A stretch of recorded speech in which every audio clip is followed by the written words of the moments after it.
Sad thing ఏంటంటే నేను clear చేయలేదు. ఒక్కటే దాన్ని ఉంటుండే, రూమ్‌లో లాక్ చేసుకుంటుండే, తిండి తినకుండా, ఎవరితోని మాట్లాడకుండా, ఫ్యామిలీతోని స్పెండ్ చేయకుండా, ఈవెన్ నా లైఫ్ నేను ఎండ్ చేద్దామని కూడా అనుకున్నా. Once I was a failure. Like I repeat it again. I was a failure. Hello people, I hope you all are doing great. నేను అసలు ఈ వీడియో చేస్తా, ఈ టైంలో చేస్తా అని అస్సలు అనుకోలే. అండ్ ఇది నా ఫస్ట్ వీడియో అవుతుంది అని కూడా ఎక్స్పెక్ట్ చేయలేదు. కానీ ఈ టైంలో ఈ వీడియో చేయడం చాలా ఇంపార్టెంట్ అని నాకు అనిపించింది. వేరే ఏ వీడియో చేయడం కన్నా, వ్యూస్ కోసం అని కాదు, వేరే ఏ వీడియో చేసినా నాకు ఇంత సాటిస్ఫాక్షన్ రాదు. ఇది జస్ట్ నా సాటిస్ఫాక్షన్ కోసం, ఎవరికైనా ఒక్కరికైనా హెల్ప్ఫుల్ అవుతుంది అనే దాని గురించే చేస్తున్నా. టైం వచ్చి 12 అవుతుంది ఆల్మోస్ట్. నేను నా లాగౌట్ చేసిన. ఇంకొకటి మనందరికీ తెలిసిందే, ఇంటర్ రిజల్ట్స్ వచ్చినాయి. ఫస్ట్ థింగ్, ఎవరైతే పాస్ అయినారో అందరికీ కంగ్రాచులేషన్స్. అండ్ ఎవరైతే క్లియర్ చేయలేకపోయినారో, వన్స్ అగైన్ ఎవరైతే క్లియర్ చేయలేకపోయినారో, ఇట్స్ ఓకే. ఫెయిల్యూర్ అనే వర్డ్ నేను ఇప్పుడు యూజ్ చేయను, ఎందుకంటే మీకు అదొక నెగటివ్ ఇంపాక్ట్ వస్తుంది. కానీ ఫ్యూచర్లో you will learn what is the importance of failure అనేది. అదంతా పక్కన పెడితే, ఐ నో మీరందరూ డిప్రెస్డ్ అవ్వచ్చు అని, కానీ ఈ టైంలో you should here this. Like first thing, ఎవరి మాటలు పట్టించుకోకండి. లైక్ మన చుట్టాలది, నేబర్స్ది, ఫ్రెండ్స్ది, ఎవరిది పట్టించుకోకండి. Just switch off your phones. ఎవరికి ఆన్సర్ చేయకండి. ఇంకొకటి, టైం తీసుకోండి. Take your own time. ఎంత టైం అయినా పట్టని. మీ అంతకి మీరు మోటివేటెడ్గా ఫీల్ అయినప్పుడే మళ్ళీ స్టార్ట్ చేయండి. కానీ take your own time. Point వచ్చి, నువ్వు మూవ్ ఆన్ అవ్వాల్సిందే. ఇదంతా ఒక పార్ట్ ఆఫ్ లైఫ్.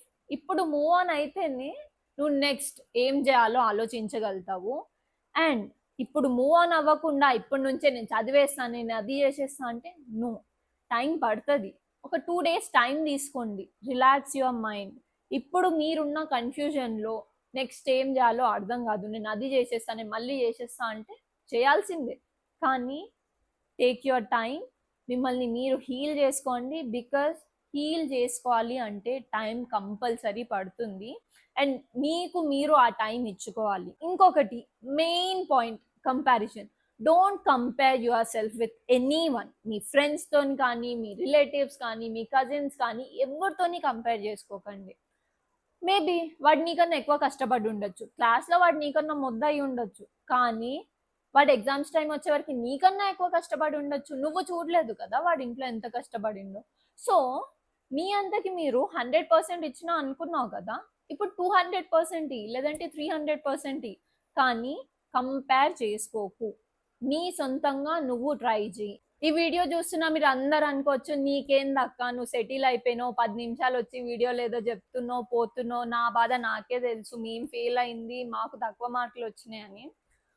బట్ మీ అందరికీ తెలియంది, once I was a failure. Like I repeat it again, I was a failure. ఈ ట్యాగ్ నాకు నేను ఇచ్చుకున్నది. ఎందుకు నేను ఈ ట్యాగ్ నాకు నేను ఇచ్చుకున్నానో కూడా మీకు తెలియాలంటే నా గురించి ఒక చిన్న స్టోరీ చెప్తా, వినేయండి. ఎక్కువ టైం అయితే తీసుకోను, చిన్నగా చెప్తా. మీలాగా నేను కూడా ఇంటర్ ఎగ్జామ్స్ రాసిన, ఇంటర్ చదువుకున్నా. ఇంటర్ చదివేటప్పుడు I was having a dream, like MBBS చేయాలి, డాక్టర్ అవ్వాలి, ఓన్లీ ఎంబీబీఎస్, ఇంకేది వద్దు అనేది. 2 years ఫుల్ కష్టపడి చదివిన. 10th లో మంచి మార్క్స్ వచ్చినందుకు ఇంటర్లో ఫీజు తక్కువ చేసినారు. ఇంటర్ ఫస్ట్ ఇయర్ మార్క్స్ వచ్చినందుకు సెకండ్ ఇయర్ ఇంకొంచెం తక్కువైంది. కానీ మనకి ఎక్కడనో లైక్ నా మీద చాలా నమ్మకం ఉంటుండే.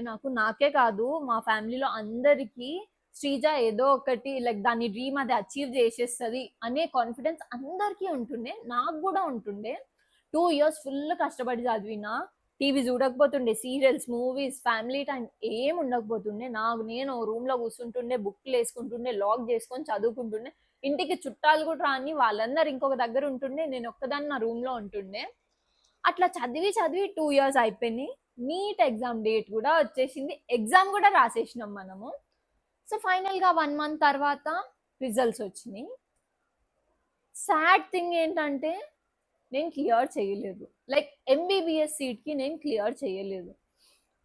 అండ్ నా అంతకు నేనే ఫుల్ డిప్రెస్డ్ అయిపోయినా. అరే! నేనెందుకు క్లియర్ జేయలే? నేను చదివినా గదా! నేను కష్టపడినా గదా! నాకెందుకు రాలేదు అని. నేనంత కేపబుల్ కాదా అని నా మీద నాకే డౌటొచ్చింది. నేను ఫుల్ ఏడుస్తుండే. ఫుల్ నా అంతకు నేనే ఉంటుండే. అప్పుడు గూడా ఎవరితోని మాట్లాడకుండా ఫుల్ ఏడుసుకుంటా కూర్చుంటుండే. ఎందుకు రాలే? నేనెక్కడ తప్పు జేసినా? నేనింకా కష్టపడాల్సిందేనా అని. ఆ టైంలో అక్క వాళ్ళు అంటుండే, "ఇది కాకపోతే ఇట్స్ ఓకే. నీకు ఫిజియోథెరపీ వచ్చిండే, వెటర్నరీ, అగ్రికల్చర్ మనం ఎంసెట్ కూడా రాస్తుండే కాబట్టి అగ్రికల్చర్ కూడా వస్తది గదా!" అంటే, "నో. నాకివన్నీ వద్దు. నాకు ఎంబీబీఎస్ మాత్రమే కావాలి. అదే డాక్టర్ కావాలి నేనని" నేను కూర్చొని ఉంటుండే. సో, అక్క వాళ్ళు నన్ను నమ్మి మళ్ళీ నాకు ఇంకొక ఛాన్స్ ఇచ్చినారు. ఈ 1 ఇయర్ ఫుల్ కష్టపడి చదివినా. మీరనుకోవచ్చు ట్యూషన్స్ పోయినో, కోచింగ్ సెంటర్ పోయినా అని. నో. నేను ఇంట్లోనే కూర్చొని చదువుకున్నా. ఆ 1 ఇయర్ నేను ఏ కాలేజ్‌కెళ్ళలేదు. ఇంట్లో కూర్చొని నా అంతకు నేనే ప్రిపేర్ అయితుండే. నాకేమన్నా డౌట్స్ ఉంటే అమ్మ ఫోన్ తీసుకొని అప్పుడప్పుడు డౌట్స్ అన్నీ యూట్యూబ్‌లో వీడియోస్ చూస్తుండే డౌట్స్ కోసం.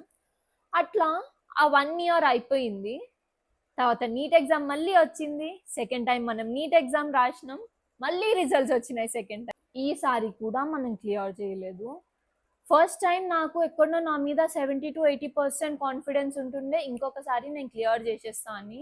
బట్ ఈసారి నాకు నా మీద అసలు నమ్మకమే పోయింది. మొత్తానికి డీమోటివేటెడ్ అయిపోయి, ఒక్కటే దాన్ని ఉంటుండే. రూమ్‌లో లాక్ చేసుకుంటుండే. తిండి తినకుండా, ఎవరితోని మాట్లాడకుండా, ఫ్యామిలీతోని స్పెండ్ చేయకుండా, ఈవెన్ నా లైఫ్ నేను ఎండ్ చేద్దామని కూడా అనుకున్నా. ఆ మూమెంట్ నుంచి I was completely like clueless. ఏం జేయాలి నెక్స్ట్ ఫ్యూచర్‌లో? అసలు నేను చేద్దాం అనుకున్నది ఒక్కటే. నాకు ఎంబీబీఎస్సే కావాలి. ఇంకేం వద్దు అనుకుంటుండే. అసలు నేను ఇంకేం జేయలేను. నేను కేపబులే గాను. ఏది చేయలేను అనే ఒక స్టేట్‌కొచ్చి అనే ఒక స్టేట్‌కొచ్చేసినా నేను నా లైఫ్‌లో. కానీ అట్లనే కొన్ని మంత్స్ పట్టింది. లైక్ ఫుల్ డిప్రెస్డ్ అయినా 2 మంత్స్ టు 3 మంత్స్ పట్టింది నేను ఆ అందులో నుంచి కొంచెం బయటికి రాడానికి. ఆ తర్వాత డిగ్రీ జాయిన్ అయినా. బీఏ తీసుకున్నా సైకాలజీ. ఆ కోర్స్ చదువుతుంటే కూడా సమ్‌వేర్ నా అంతకి నేనే డీమోటివేటెడ్ అయిపోయినా. అరే! నేనేదో చేయాలనుకున్నా. ఈ కాలేజ్‌లో వచ్చిందా? లైక్ ఇక్కడ చదువుతున్నా. నేను వేరేది చదవాలనుకున్నా. నేను ఇంతనే చదువుతున్నానా? నేను కేపబుల్ కాదా దానికి? ఎందుకు నాకు రాలేదు? అనే క్వెషన్ నా మైండ్‌లో ఉంది. అది అందరి మైండ్‌లో ఉంటది. అక్కడి నుంచి నా అంతకి నేను హీల్ అవ్వడానికి చాలా టైం పట్టింది. నేను చెప్పను అది 1, 2 డేస్‌లో 2, 3 మంత్స్‌లో అయిపోయిందని. కానీ ఆ 2 మంత్స్ తర్వాత ఆ స్టెప్ తీసుకోవడం ఇంపార్టెంట్ అనిపించింది నాకు. నేనేదైతే చదువుతున్నానో అది హ్యాపీనెస్‌తోని చదవడం స్టార్ట్ చేసి దాంట్లో సక్సెస్ వెతుక్కోవడం స్టార్ట్ చేసిన. ఏ రోజైతే మనం యాక్సెప్ట్ చేస్తామో, ఆ! ఇది నాకు కావాల్సింది. It's okay. పోయింది ఏదో పోయింది. అయిపోయింది ఏదో అయిపోయింది. New day, new life, welcome everything. ఒక హ్యాపీనెస్‌తోని నేను స్టార్ట్ చేసిన. అండ్ ఇప్పటికి నేను అదే హ్యాపీనెస్‌తోనున్నా. ఏదో ఒక 1% అందరికీ ఉంటది. నేనేదో అచీవ్ చేయలేకపోయినా అని. కానీ స్లోలీ కొన్ని ఇయర్స్ అయిపోతూ ఉంటే, ఈ ఫెయిల్యూర్ గురించి నువ్వు కూర్చొని ఏడుస్తూ ఉంటాం జూడు. అదంతా నవ్వుకుంటా చెప్తూ ఉంటాం మనం ఇంకొక 10 మెంబర్స్‌కి. "అరే! It's okay. నేను గూడా అట్లనే ఫెయిల్ అయినా. నీకన్నా ఘోరంగా ఫెయిల్ అయినా. బట్ ఇప్పుడు జూడు నన్ను ఎంత హ్యాపీగున్నా, ఎంత సక్సెస్‌ఫుల్‌గా ఉన్నా" అని. కాబట్టి ఫెయిల్యూర్ అనేది నెగెటివ్‌గా అస్సలు తీసుకోకండి. ఫైనల్‌గా నేను మీకు చెప్పాలనుకున్నది ఒక్కటే. ఫస్ట్ థింగ్ పేరెంట్స్ ఇప్పుడు మిమ్మల్ని తిట్టొచ్చు. కానీ వాళ్ళు మిమ్మల్ని తిట్టేది వాళ్ళ మనీ వేస్ట్ చేసినందుకో, లేదంటే మీరు టైమ్ పాస్ చేస్తున్నందుకో ఇలా గాదు. బట్ మీ ఫ్యూచర్ కోసం, అరే! నా పిల్లలు ఈ సిట్యుయేషన్‌లో ఉన్నారే, వాళ్ళ ఫ్యూచర్ ఏంటిది అనే ఒక భయంతోనే తిడుతూ ఉంటారు. దాన్ని మీరెక్కువ పట్టించుకోకండి. And second thing gossiping. ఇప్పుడు మీ గురించి గాసిప్ జేస్తారు. రేపు కొత్త థింగ్ వస్తే దాని గురించి మాట్లాడతారు. ఎల్లుండి ఇంకొక దాని గురించి. అసలు ఈ రోజు మీ గురించి మాట్లాడింది ఇంకొక 3, 4 డేస్ తర్వాత వాళ్ళసలు గుర్తుపెట్టుకోరు, మాట్లాడాలనుకోరు. వాళ్ళకి ఇంట్రెస్ట్ అనేది చేంజ్ అయిపోతూ ఉంటుంది. కాబట్టి వాళ్ళెవ్వరి గురించి మీరు ఆలోచించాల్సిన అవసరం లేదు. లాస్ట్‌గా నేను ఒక్కటే చెప్పాలనుకుంటున్నా. Accept everything and move forward. ఈ వీడియో లాస్ట్ వరకు చూసిన అందరికీ నాదొక చిన్న రిక్వెస్ట్. కామెంట్ సెక్షన్‌లో ఒక చిన్న కామెంట్ ఇవ్వండి which should be motivated. And do like this video. ఎంత లైక్స్ వస్తే అంత రీచ్ వస్తుంది. And please don't forget to share. Thanks for watching this video. I hope మీలో ఒక్కరికైనా ఈ వీడియో హెల్ప్ఫుల్ ఉంటుంది అని. See you guys in the next vlog.